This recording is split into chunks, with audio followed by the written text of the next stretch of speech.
Good morning. It's a Monday morning again. Been out with a sprayer, done a little couple of fields finished off. I'll just have a look in the shed here and see how it's going down. It's getting emptier now. Yeah, barley's just about gone. There's that clean-up load, I think it's going today. So and it'll all be ready to clean out this section.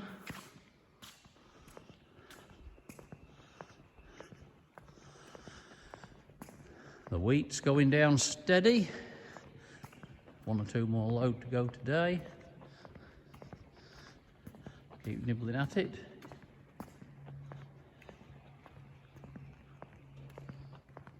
Yeah, this side's going down. We'll soon be back to the stirrers, but surprised now how many tons there is in there still. It being a big shed. And there's this at this end, so yeah, a bit more to go at yet anyway. Well, I've had an upgrade with my sprayer. I'm on the Gator this morning. Just going to spray a little bit of patch off in here with it, some black grass in what we're going to plant with Mythcanthus. So just give it time to kill. We'll always plant it later on this week.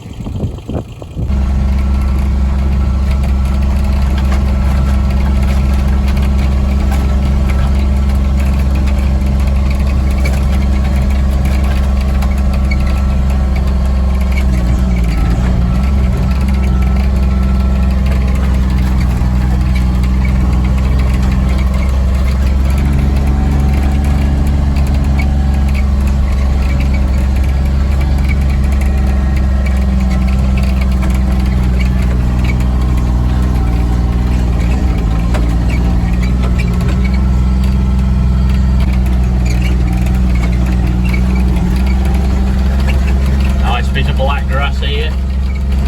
This will nobble it, this Roundup.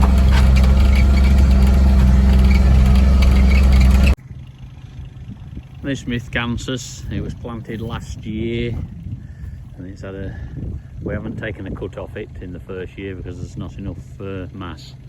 But it's been topped, and now it's starting to regrow. It should really take off now.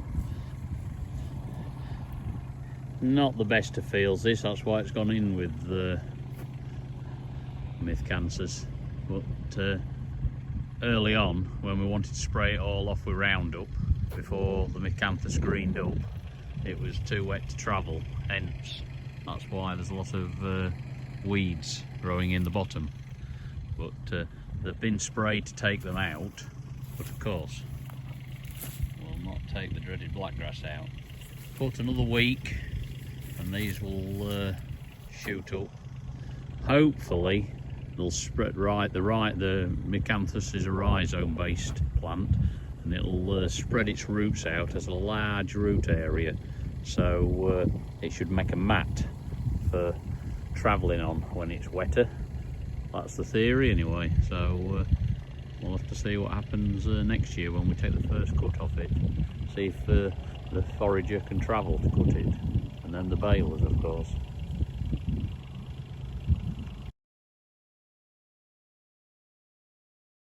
This is the field. We're going to approximately 2 hectares. We're going to plant some Mythcanthus in the next day or two. It's been worked, the SLD, twice over, so there's plenty of mould, and we're going to plant straight into it. So we'll show you a bit of that when we get planted. This is the seed mix for the cover crop, bird mix we're drilling. You see the sunflowers in it, big sunflowers. Anyway, we'll show you it being drilled. It's on the back of a combi drill. Yeah, we've got a 4 metre combi drill here, drilling our cover crops and game strips, going into fairly good conditions. Well, it is here because it's sandy, but I don't know whether we'll be able to find any seed or not, to be honest, with it being so small. Let's have a look.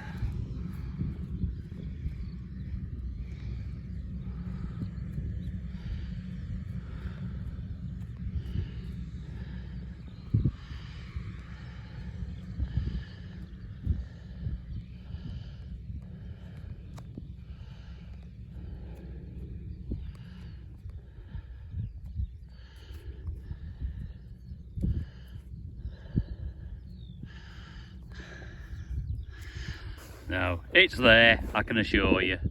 It's a bit of moisture down there, so it'll just need rolling in. It's going in ideal conditions. You might get a shower looking at the dark clouds over there. Found a bit. That's a bit of mustard probably, that bit. Anyway, it's there. The sun going in.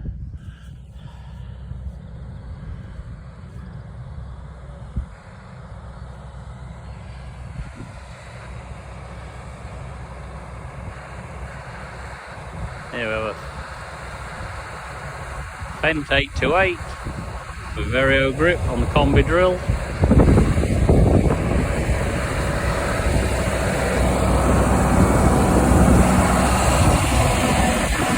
Ideal for this sort of job. 4-metre combi drill and a tine drill on the back. Making a good job.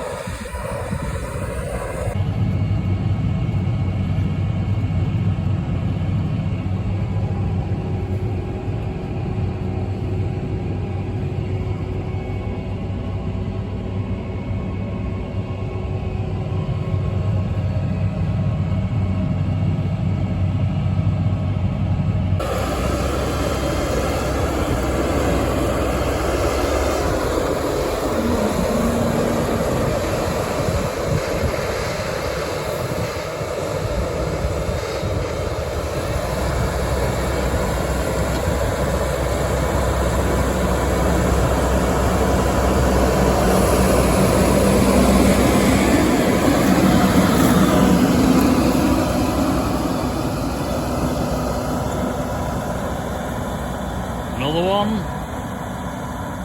soon be done. Well, today's the day we're going to start planting Miscanthus. So I brought you to the field and we'll have a look at the planter and how it's done and what the Miscanthus rhizomes look like, what we're planting. Yeah, the Miscanthus plants are rhizomatous with nodules on where it will sprout from. These have been held in a cold store at about 1.5 degrees this year, because last year they started growing and they weren't very handy to plant. So they've done a good job this year. They've held them.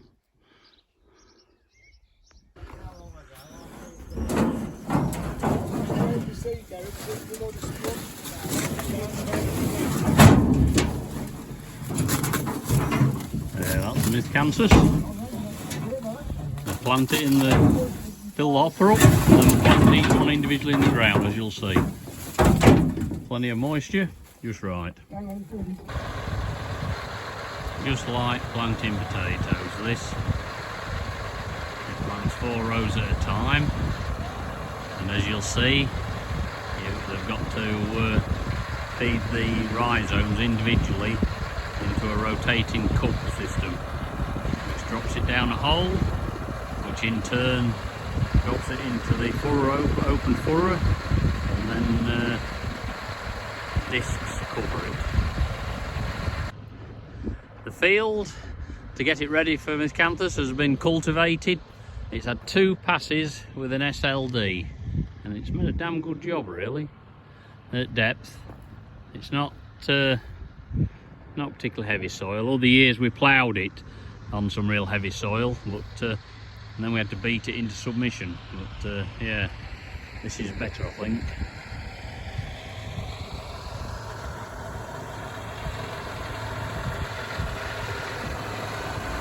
There we go, the tractor just going real slow to give them a chance to do it.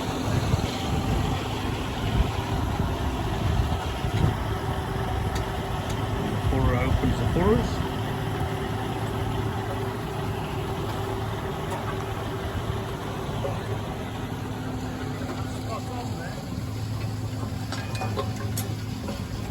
They're hard at work, they're dropping the rhizomes into the individual cups, turning round, and drops them in the hole.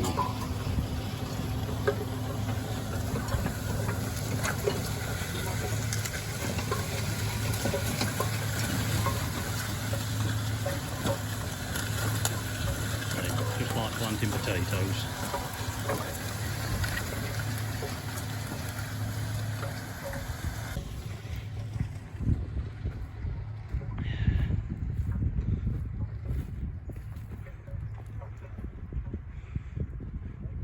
Spacing set at about 76 centimetres for each rhizome. Give the optimum plant population. Then to finish these ridges off, what we'll do is, hopefully I'll get to show you, we'll run over them with a set of rolls, so it squashes the ridges down and conserves the moisture and gives a nice soil to rhizome contact, so that gives them a good start for growing. And then these, for the first year, they'll just grow maybe 2-3 foot tall.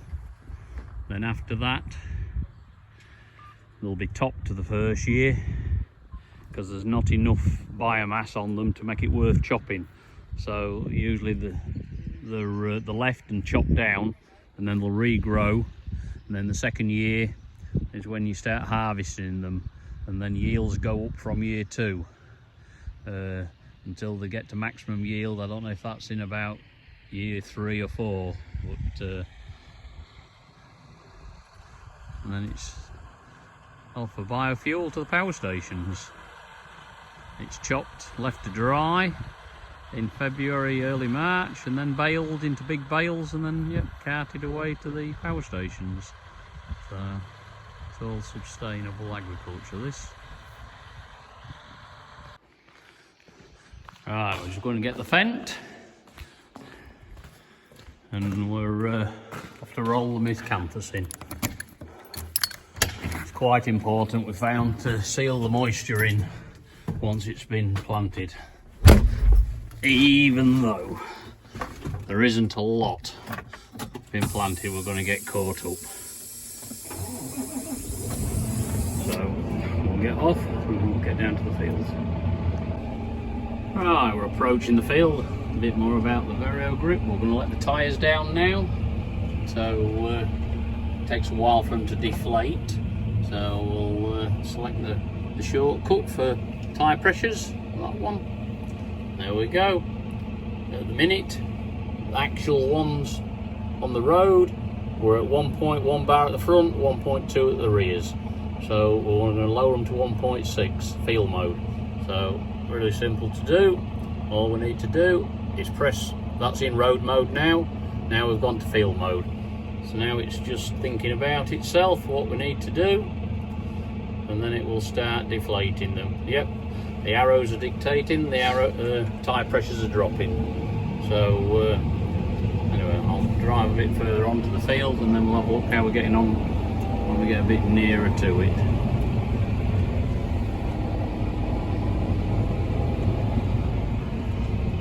See now, the rear tyres are dropped to 1 bar, so they're going down steady. So by the time we get to into the field and rolls opened up, we should be about right. Yeah, we're pulling into field. Let's look at the tyre pressures. Yeah, we're getting there now. Actuals 0.9 of a bar in the rear, 0.7 in the front, so they're going down steady.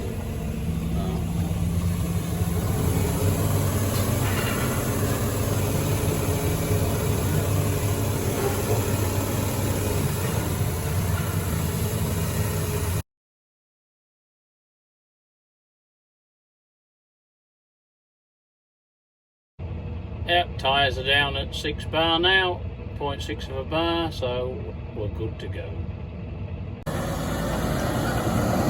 We're now rolling the miscanthus instead of 12-metre rolls.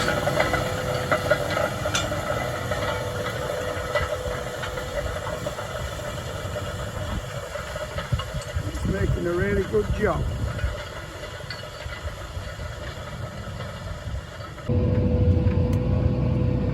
Certainly doing a good job, squashing the rows down nicely, nice and firm behind us, sealing the moisture in, spot on. Taking a bit of pulling the rolls, good job with the tyres are let down. We're on a good sized tractor, but, yeah, well happy with that, doing a grand job.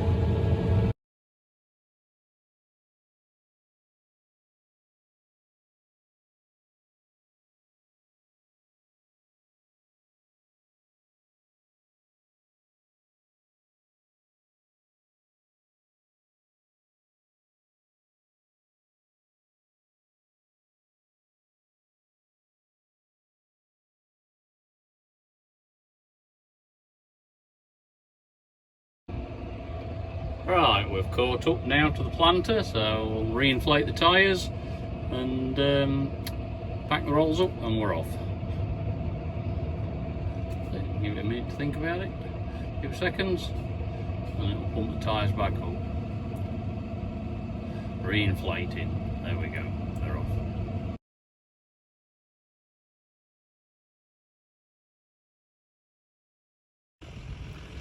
As you can see, I'm in a field of early vining peas. These are grown for bird's eye, so if you eat bird's eye frozen peas, they may well come from us. Anyway, I've got a bit of a trial plot spraying here with an aphicide to see if there's two different chemicals they're comparing to see what works the best.